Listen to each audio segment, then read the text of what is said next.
అందరికీ నమస్కారం. కొత్త సంవత్సరం వస్తుందనో, లేక ఏదైనా పెళ్లి, ఫంక్షన్ అయిపోయిందనో వెంటనే మనలో చాలామందికి గుర్తొచ్చే మొదటి మాట బరువు తగ్గాలి. అంతే. వెంటనే ఒక కొత్త డైట్ ప్లాన్ మొదలు పెడతాం, జిమ్లో చేరతాం. మొదటి వారం అంతా భలే ఉత్సాహంగా ఉంటుంది. కాని రెండో వారం వచ్చేసరికి ఆ ఉత్సాహం మెల్లగా నీరుగారిపోతుంది. ఎందుకలా? మనం ఎంత ప్రయత్నించినా ఆ వెయింగ్ మెషీన్ మీదున్న ముళ్ళు మాత్రం మన మాట అస్సల వినదు. ఈ కథ మీకు బాగా తెలిసినట్టే ఉంది కదా. అయితే ఈరోజు మనం బరువు తగ్గడం వెనుకున్న అసలు సైన్స్ను, మనలో చాలామందికి తెలియని కొన్ని నిజాలను కొంచెం లోతుగా చూద్దాం. ఈ ప్రయాణం మనల్ని మనం నిందించుకోవడం గురించి కాదు, మన శరీరాన్ని సరిగ్గా అర్థం చేసుకోవడం గురించి. సరే, ముందుగా అందరికీ తెలిసిన విషయంతోనే మొదలుపెడదాం. బరువు తగ్గాలంటే ఏం చెయ్యాలి అని ఎవరినడిగినా చెప్పే మొదటి సమాధానం ఇదే. మన అమ్మమ్మలు చెప్పే ఆ తిన్నది అరగాలి అనే సింపుల్ మాట దగ్గర్నుంచి ఫ్యాన్సీ జిమ్ ట్రైనర్ చెప్పే క్యాలరీ డెఫిసిట్ అనే పదం వరకు అంతటి సారాంశం ఒక్కటే. మనం ఆహారం ద్వారా తీసుకునే శక్తి కన్నా మన పనుల ద్వారా ఎక్కువ శక్తిని ఖర్చు పెడితే ఆ తేడా మన శరీరంలోని కొవ్వు నుండి భర్తీ అవుతుంది. అప్పుడు బరువు తగ్గుతాం. వినడానికి ఎంత సింపుల్గా, ఎంత లాజికల్గా ఉంది కదా. ఇది అచ్చం ఒక లెక్కలాగే ఉంది. 2+2 4 అన్నంత ఖచ్చితంగా అనిపిస్తుంది. మరిది నిజంగా ఇంత సింపుల్ లెక్క అయితే మనలో ఎంతమందికా లెక్క వర్కౌట్ అయింది? ఎందుకు ప్రతి సోమవారం మొదలుపెట్టిన డైట్ బుధవారం వచ్చేసరికి స్నేహితుడి బర్త్డే పార్టీలో బిర్యానీతో బ్రేక్ అవుతుంది? ఎందుకు మనందరికీ ఈ ప్రయాణం ఒక పెద్ద యుద్ధంలా, మన సంకల్పానికి ఒక పెద్ద పరీక్షలా అనిపిస్తుంది? ఈరోజు ఈ ప్రశ్నలకు సమాధానాలు వెతికే ప్రయత్నం చేద్దాం. సమస్య మన సంకల్పంలో కాదు, మనం అర్థం చేసుకున్న ఆ సింపుల్ లెక్కలోనే అసలు మతలబు అని తెలుసుకుందాం. సరే, ఈ మిస్టరీని ఛేదించడానికి మనం మొదటి అడుగు వేద్దాం. అందరూ చెప్పే ఈ క్యాలరీల లెక్క అసలు ఎక్కడ తప్పుతోంది? మన ఫోన్లోనే యాప్స్ అన్నీ పక్కాగా లెక్కలు చూపిస్తున్నా మన శరీరం మాత్రం ఆ లెక్కలను ఎందుకు పాటించట్లేదు? అసలు లెక్కల్లోనే ఏమైనా లోపముందా, లేక మనలోనేనా? ఈ మాటలు వింటుంటే మనలో చాలామందికి మన కథే గుర్తొస్తుంది కదా. మొదటిది చూడండి. కాలేజీలో ఉన్నప్పుడు ఎంత తిన్నా సన్నగానే ఉండేవాడిని. ఇప్పుడు ఆఫీస్లో డెస్క్ జాబ్, అదే క్యాంటీన్ ఫుడ్డు, అదే 2 చపాతీలు. కాని ఎక్కడ్నుంచొస్తోందో ఈ బరువు అర్థం కావట్లేదు. ఇది చాలామంది ఐటీ ఉద్యోగుల ఆవేదన. వయసు పెరిగే కొద్దీ మన జీవక్రియ సహజంగానే నెమ్మదిస్తుంది. దానికి తోడు గంటల తరబడి కదలకుండా కూచుని పనిచేయడం. ఇక రెండోది, రోజుకి 2 యాపిల్స్, 1 కప్పు సూపు, ఇలా కడుపు మార్చుకొని ఉంటున్నా అయినా ఆ కాటముళ్ళు అంగుళం కూడా కదలట్లేదు. పైగా నీరసం, చిరాకు, బోనస్. ఇది మనని మనం శిక్షించుకునే పద్ధతిలా అనిపిస్తుంది. ఇక మూడోది, ఇది మరీ దారుణం. ఫ్రెండ్ పెళ్లి కోసం 2 నెలలు కష్టపడి 10 కేజీలు తగ్గి అందరితో వావ్ అనిపించుకున్నావు. పెళ్ళైపోయి మళ్ళీ మామూలు లైఫ్లోకి రాగానే ఆ 10 కేజీలు కాస్త 12 కేజీలుగా తిరిగి వచ్చేశాయి. ఈ అనుభవాలు మనమీద మనకే నమ్మకాన్ని పోగొడతాయి. ఎందుకంటే మనమనుకునేది సింపుల్ లెక్క కాదు, అదొక చాలా సంక్లిష్టమైన సమీకరణం. మన శరీరం ఒక పెద్ద ఆర్కెస్ట్రా లాంటిది. అందులో మనం తినే ఆహారం, చేసే వ్యాయామం కేవలం 2 వాయిద్యాలు మాత్రమే. కాని ఆ సంగీతాన్ని శాసించేవి ఇంకా చాలా ఉన్నాయి. మన హార్మోన్లు, ఆ ఆర్కెస్ట్రాలోని వయోలిన్లు, డ్రమ్స్ లాంటివి. ఒక్క వాయిద్యం శృతి తప్పినా మొత్తం సంగీతం పాడైపోతుంది. ఉదాహరణకి, రాత్రి సరిగ్గా నిద్రపోలేదనుకోండి, మరుసటి రోజు మనకు తెలియకుండానే ఎక్కువ ఆయిల్ ఫుడ్స్, స్వీట్స్ తినాలనిపిస్తుంది. ఎప్పుడైనా గమనించారా? ఆఫీస్లో టార్గెట్లు, ఇంట్లో టెన్షన్లు, ఈ ఒత్తిడి మనల్ని తినేలా చేస్తుంది. దాన్ని స్ట్రెస్ ఈటింగ్ అంటారు. అప్పుడు మనం తినేది ఆకలికి కాదు, మనస్సుకి. వీటికి తోడు మన జన్యువులు, మన కడుపులో ఉండే మంచి బ్యాక్టీరియా, ఇవన్నీ కలిసి ఈ లెక్కను పూర్తిగా మార్చేస్తాయి.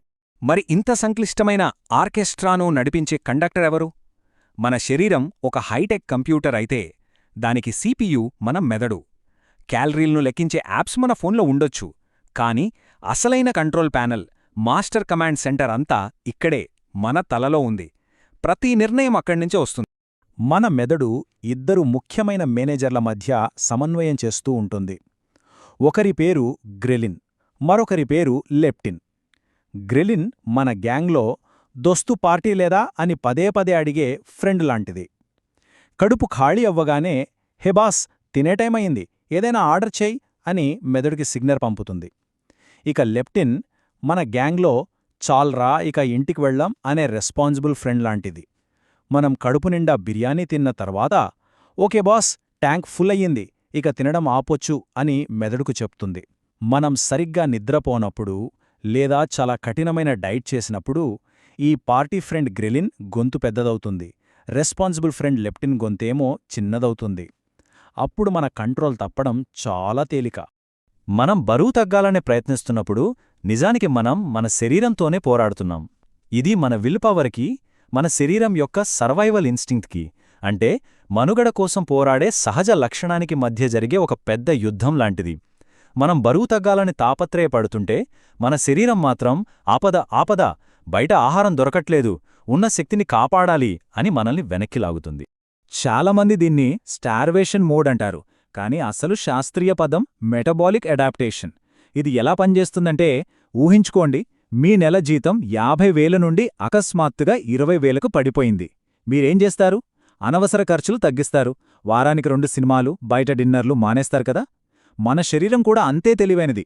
మనం తినే క్యాలరీలు, అంటే మన ఆదాయం తగ్గించగానే అది తన జీవక్రియ ద్వారా ఖర్చు చేసే శక్తిని, అంటే దాని ఖర్చులను తగ్గించేస్తుంది. అంటే గుండె కొట్టుకోవడానికి, ఊపిరి పీల్చుకోవడానికి కూడా తక్కువ శక్తిని వాడుతుంది. అందుకే మొదట్లో వేగంగా తగ్గిన బరువు ఆ తర్వాత ఒకే చోట మొండిగా ఆగిపోతుంది. ఇది మన శరీరం యొక్క తెలివైన రక్షణ వ్యవస్థనమాట. ఇక ఈ నెంబర్ చూడండి. ఇది కొంతమందికి షాక్ ఇవ్వచ్చు, మరికొంతమందికి హమ్మయ్యా నా తప్పు మాత్రమే కాదు అని ఒక రకమైన రిలీఫ్ను కూడా ఇవ్వచ్చు. మన బరువు మరియు శరీర పరిమాణంలో దాదాపు 40 నుండి 70% మన జన్యువుల ద్వారా నిర్ణయించబడుతుంది. మన కంటి రంగు, జుట్టు రంగు, మన ఎత్తు ఎలాగైతే మన చేతుల్లో ఉండవో, మన శరీర నిర్మాణం కూడా చాలా వరకు మన జన్యువుల మీద ఆధారపడి ఉంటుంది. దీనర్థం మనం ఏమీ చేయలేమని కాదు, కాని అందరూ ఒకేలా ఉండాలని ఆశించటం, మనని మనం ఇతరులతో పోల్చుకోవడం ఎంత తప్పో ఇది మనకు స్పష్టంగా చెప్తుంది. సరే, ఇప్పటిదాకా సైన్స్ గురించి, లెక్కల గురించి మాట్లాడాం. ఇప్పుడు కొంచెం లోతుగా ఆలోచిద్దాం. అసలు మనం ఈ బరువు తగ్గడం అనే దాని వెనక ఎందుకు ఇంతలా పడుతున్నాం? ఆ తూకం యంత్రం మీద కనబడే నంబరే మన ఆరోగ్యానికి, మన ఆనందానికి సర్టిఫికేటా? ఒకసారి మనల్ని మనం ఈ ప్రశ్న వేసుకుందాం. ఒకసారి అంజలి అనే అమ్మాయి కథ వినండి. చిన్నప్పణ్ణుండే కొంచెం బొద్దుగా ఉండేది. స్కూల్లో, కాలేజీలో అందరూ ఏడిపించేవారు. చాలా కష్టపడి అనారోగ్యకరమైన డైట్లు చేసి బరువు తగ్గింది. కాని దానివల్ల ఈటింగ్ డిజార్డర్ బారిన పడింది. చాలా సంవత్సరాలు ట్రీట్మెంట్ తీసుకుని మెల్లగా తన శరీరాన్ని ప్రేమించడం నేర్చుకుంటున్న సమయంలో ఒక జనరల్ చెకప్ కోసం కొత్త డాక్టర్ దగ్గరికి వెళ్ళింది. ఆమె పాత రికార్డులు ఏవీ చూడకుండా ఆమెను చూడగానే, మీరు కొంచెం బరువు తగ్గాలమ్మా, లేకపోతే భవిష్యత్తులో సమస్యలు వస్తాయి అని ఒక ఉచిత సలహా ఇచ్చారు. ఆ ఒక్క మాట అంజలి ఇన్ని సంవత్సరాలుగా కష్టపడి నిర్మించుకున్న ఆత్మవిశ్వాసాన్ని ఒక్క క్షణంలో కూల్చేసింది. ఇది కేవలం అంజలి కథ కాదు. ఈ నంబర్లు చూడండి. బరువు ఎక్కువగా ఉన్నవారిలో 64% మంది తమను కాపాడాల్సిన వైద్యుల దగ్గరే ఇలాంటి వివక్షాపూరిత మాటలు ఎదుర్కొన్నారట. ఆఫీస్లో ప్రమోషన్ రాకపోవడానికి, మీటింగ్లో మనం మాటని సీరియస్గా తీసుకోకపోవడానికి మన బరువే కారణమని మీకెప్పుడైనా అనిపించిందా? అయితే మీరు ఒంటరి కాదు. ఇది ఒక వ్యక్తిగత సమస్య కాదు, ఒక సామాజిక సమస్య. మనల్ని మనం ద్వేషించుకునేలా చేసే ఒక పెద్ద వ్యవస్థ. కాబట్టి మనం ఆరోగ్యం అనే పదానికి కొత్త అర్థం చెప్పాలి. ఆరోగ్యమంటే జిమ్లో కండలు తిరిగిన శరీరం లేదా జీరో సైజ్ ఫిగర్ కాదు. ఆరోగ్యమంటే మన అమ్మతో కలిసి సరదాగా వాకింగ్కి వెళ్లడం, మన పిల్లలతో కలిసి పార్క్లో ఎలాంటి ఆయాసం లేకుండా ఆడుకోగలగడం, మనకు నచ్చిన పనిని ఉత్సాహంగా, శక్తివంతంగా చేసుకోగలగడం. ఆరోగ్యమనేది ఒక ఫీలింగ్, ఒక నంబర్ కాదు. అది మన శరీరంతో మనం ఎంత స్నేహంగా ఉన్నాం అనే దానిపై ఆధారపడి ఉంటుంది. ఇంత దూరం వచ్చాక ఇక మా పని అయిపోయినట్టేనా, మేం బరువు తగ్గలేమా అని నిరాశపడకండి. అసలు ప్రయాణం ఇక్కడే మొదలవుతుంది. మన శరీరంతో యుద్ధం చేయడం ఆపి దానికొక మంచి స్నేహితుడిగా ఎలా మారాలో, దాంతో కలిసి ఎలా పనిచేయాలో ఇప్పుడు చూద్దాం. ఇది త్వరగా ఫలితాల్నిచ్చే మార్గం కాదు, కానీ శాశ్వతమైన ఆరోగ్యానికి ఇదే సరైన మార్గం. 3 చాలా సులభమైన, ఆచరణీయమైన మార్గాలు. 1.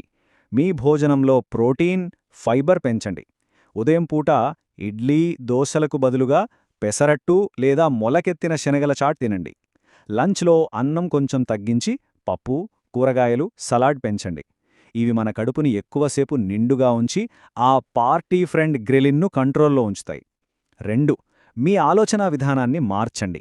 నేను స్వీట్స్ తినకూడదు, ఆయిల్ ఫుడ్ ముట్టుకోకూడదు అని నెగటివ్గా ఆలోచించడం మానేయండి. దానికి బదులుగా ఈరోజు భోజనంలో 1 కప్పు కీరదోసకాయ ముక్కలు చేర్చుకుంటాను అని పాజిటివ్గా అనుకోండి. ఏం వదులుకోవాలనే దానికంటే మంచిని ఏం చేర్చుకోవాలనే దానిపై దృష్టి పెడితే ప్రయాణం ఆనందంగా మారుతుంది. 3. మీకు నచ్చిన వ్యాయామం చేయండి. జిమ్ అంటేనే మీకు చిరాకు అయితే వెళ్ళకండి. మీకు డాన్స్ ఇష్టమా? యూట్యూబ్లో ఒక జుంబా వీడియో పెట్టుకుని ఇంట్లోనే డాన్స్ చేయండి. స్నేహితులతో కలిసి షటిల్ ఆడండి, లేదా సాయంత్రం చల్లగాల్లో మంచి పాటలు వింటూ నడవండి. వ్యాయామం అనేది శిక్షలా కాదు, మన శరీరానికి మనమిచ్చే ఒక బహుమతిలా ఉండాలి. చివరిగా ఈ 3 నిజాలను మనసులో బలంగా ముద్రించుకోండి. మొదటిది, మీరు ఎంత ఎక్కువగా క్రాష్ టైటిల్ చేస్తే భవిష్యత్లో అంత సులభంగా బరువు పెరిగే ప్రమాదముంది. రెండోది, డైటింగ్ చేసిన వాళ్లలో 95% మంది 5 ఏళ్లలోపు ఆ బరువుని తిరిగి పొందుతారు.